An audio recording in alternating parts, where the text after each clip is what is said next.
Los antiguos estoicos creían que había un orden racional, logos, en el universo, orden que llamaron Dios. Así que los estoicos agnósticos y ateos deben luchar para reconciliar estas creencias con la tradición estoica que han reclamado como propia, tal y como los cristianos, por otro lado, que se interesan por la literatura estoica, también tienen que navegar por la cuestión de cómo su tradición y las doctrinas encajan con la filosofía.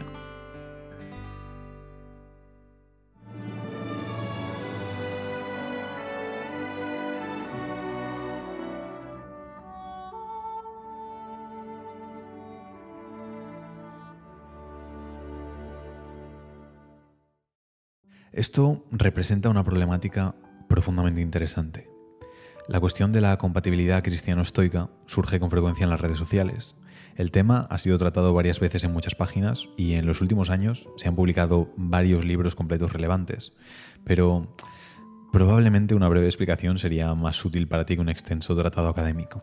Es cierto que el estoicismo antiguo y el cristianismo primitivo tenían una serie de compromisos con la naturaleza humana, la cosmología y la teología que los hacían bastante diferentes entre sí. Los cristianos siempre han amado a Séneca y a Epicteto. Erasmo escribió: «Busco en la Biblia mi espiritualidad, pero prefiero mirar a Cicerón en busca de moral».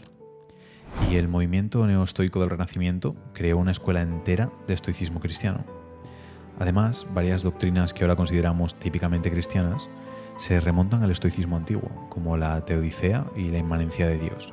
Los primeros padres de la Iglesia cristiana fueron influenciados por las escuelas filosóficas de Atenas y tuvieron que conciliar las enseñanzas de la Iglesia, el mensaje contenido en la vida del mismo Cristo, con una filosofía respetada como uno de los grandes logros del pensamiento humano, aunque fuera un pensamiento, entre comillas, pagano. Por tanto, no debería haber una distancia infranqueable entre las lecciones de fe y las lecciones de filosofía. Los dos son irremediablemente compatibles. Se dedicó mucha energía intelectual a que la luz filosófica se aplicara a la autoridad de la fe. Por ende, es la filosofía estoica la que debe proporcionar el puente, o al menos los principales tablones de cualquier puente que conduzca a los principios centrales del cristianismo. Para los estoicos, lo que podría llamarse el Dios de los estoicos no era un ser físico preocupado por el bienestar humano como tal, sino una especie de fuego divino poderoso que operaba a través de modos de operación físicos y materiales.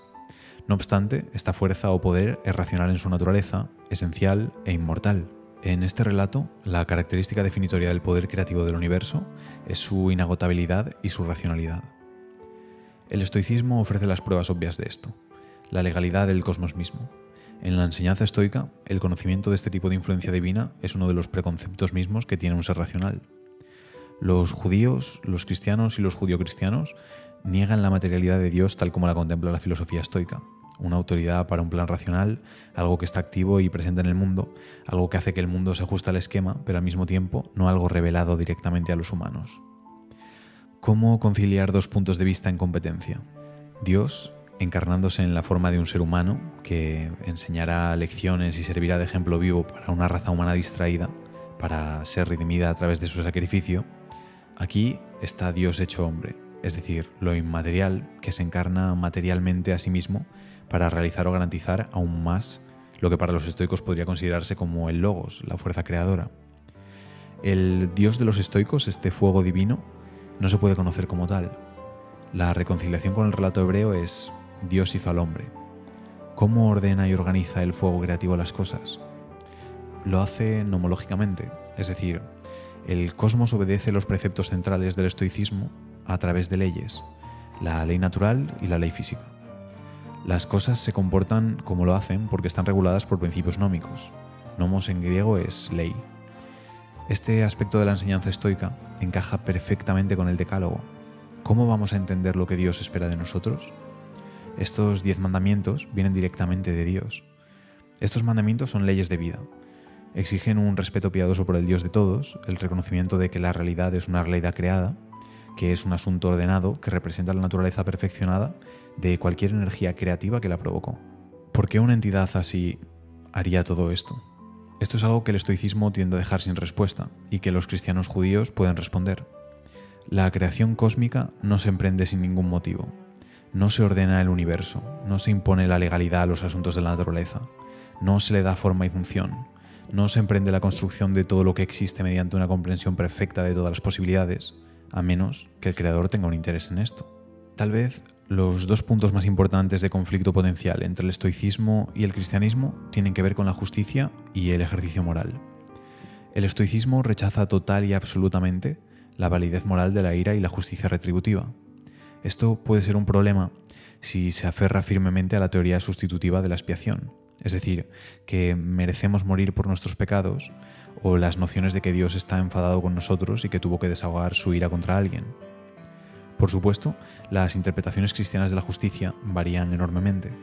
Si ya te inclinas remotamente hacia la teoría de la influencia moral, no tendrás ningún problema con el pensamiento estoico.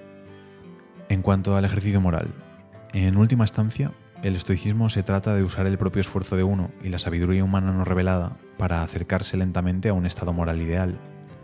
El Evangelio cristiano no ve nada malo en la disciplina moral, pero es mucho menos optimista acerca de nuestra capacidad de progresar a través del esfuerzo personal. En gran parte porque el pecado es una enfermedad perniciosa que siempre nos lleva por mal camino, incluso cuando pensamos que estamos buscando honestamente la sabiduría. Es por eso que la fe siempre tiene prioridad sobre las obras. Otra gran diferencia es que los cristianos piden ayuda a Dios, mientras que los estoicos buscan ayuda desde adentro. A través de la oración, los cristianos piden ser liberados del sufrimiento, sanados cuando están enfermos y consolados en el dolor. Por el contrario, el estoicismo nos dice que si queremos algo bueno, necesitamos obtenerlo de nosotros mismos. Ningún espíritu nos aliviará de nuestros dolores. El estoicismo y el cristianismo también tienen puntos de vista opuestos sobre la naturaleza humana. Para los estoicos, la naturaleza ha inculcado a las personas la capacidad de razonar, que podemos ejercer para vivir una vida virtuosa y obediente. Los cristianos, por otro lado, creen que las personas nacen con el pecado original, que ha corrompido nuestra brújula moral interna. Si bien es posible mejorarnos a nosotros mismos usando la razón, es solo por la gracia de Dios que la gente mejora y se salva. Y por otro lado, los estoicos veían a la discapacidad mental como defectuosa, mientras que en el cristianismo son vistos como hijos de Dios dignos de amor y respeto. El estoicismo y el cristianismo también tienen puntos de vista divergentes sobre el más allá. En el cristianismo, este mundo no es más que una sombra del mundo por venir. Al final de los tiempos, los muertos resucitarán. Cristo regresará para separar las ovejas de las cabras, y el reino de Dios se establecerá en la tierra. Por el contrario, los estoicos hicieron poca mención de una vida después de la muerte, y eran agnósticos sobre lo que, si es que hay algo, hay más allá de la tumba. Para los estoicos, lo que importa no es tanto lo que pueda o no suceder después de la muerte, sino cómo hacemos el mejor uso del tiempo que tenemos ahora. Para terminar, la frase «Dios ayuda a los que se ayudan a sí mismos» combina muy bien el estoicismo y el cristianismo, ofreciendo lo mejor de ambos mundos. En lugar de debatir interminablemente sobre qué cosmovisión reina suprema, tomemos elementos que admiramos en ambas tradiciones mientras construimos una filosofía sobre cómo vivir y demostremos que dos cabezas son mejores que una. Y si tienes alguna duda, solo tienes que preguntarte, ¿qué haría un estoico?